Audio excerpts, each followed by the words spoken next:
నిర్మల్ జిల్లా కేంద్రంలోని ఆర్డీఓ కార్యాలయం ఎదుట బీజేపీ రాష్ట్ర శాఖ పిలుపు మేరకు రైతుల సమస్యలను పరిష్కరించాలని డిమాండ్ చేస్తూ ఎమ్మెల్యే ఏలేటి మహేశ్వర్ రెడ్డి ఆధ్వర్యంలో రైతు సత్యాగ్రహ దీక్ష చేపట్టారు. ఈ సందర్భంగా కాంగ్రెస్ ప్రభుత్వానికి వ్యతిరేకంగా నినాదాలు చేశారు. అనంతరం మహేశ్వర్ రెడ్డి మాట్లాడుతూ సర్కారుకు ముందు చూపు లేకపోవడంతోనే పంటలు ఎండిపోతున్నాయన్నారు. ప్రభుత్వం అధికారంలోకి వచ్చి 4 నెలలవుతున్నా సాగునీరు, విద్యుత్ సరఫరా విషయంలో నిర్లక్ష్యం చేస్తున్నారన్నారు. ఎన్నికల సమయంలో అన్నదాతలకు అబద్ధపు హామీలు ఆశ చూపి అధికారంలోకి వచ్చారని ఆరోపించారు.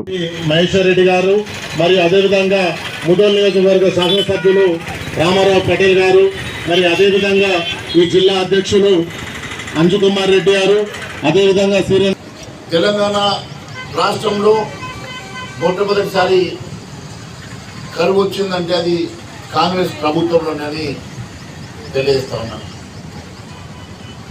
కాంగ్రెస్ వచ్చిందంటే కరెంటు కోతలు, కరువు, రైతుల కళ్ళలో కన్నీళ్లు తప్ప ఇంకొకటి లేదు.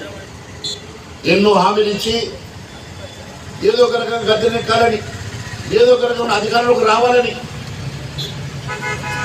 హామీలు ఇచ్చి ఈరోజు గద్దెనెక్కినటువంటి రేవంత్ రెడ్డి గారు మీరు ఇచ్చినటువంటి హామీ ప్రకారం 15,000 రూపాయలు రైతు బంధు విషయంలో కానీ, 2 లక్షల రుణమాఫీ విషయంలో కానీ, 500 రూపాయలు మీరు ఇస్తున్నటువంటి బోనస్ విషయంలో కానీ, రైతు కౌలు రైతుకు 12,000 రూపాయలు మీరు ఇస్తామన్నటువంటి హామీ కానీ ఏ ఒక్క హామీ కూడా మీరు నెరవేర్చలేకపోయింది. ఇన్పుట్ సబ్సిడీలని రకరకాలుగా హామీలు ఇచ్చినటువంటి మీరు ఈ రాష్ట్రంలో కనీసం ఒక్క హామీ కూడా నెరవేర్చలేనటువంటి దౌర్భాగ్య పరిస్థితిలో ఈరోజు రాష్ట్రం నెలకొన్నది. రేపు కనబడేది భారతీయ జనతా పార్టీ మాత్రమే. రేపు భారతీయ జనతా పార్టీ మాత్రమే ఈ రాష్ట్ర ప్రభుత్వాన్ని ఏర్పాటు చేయబోతున్నది. ఈ రాష్ట్రంలో రేపు వచ్చేది రామ రాజ్యం మాత్రమే అని చెప్పి నేను తెలియజేస్తా ఉన్నాను.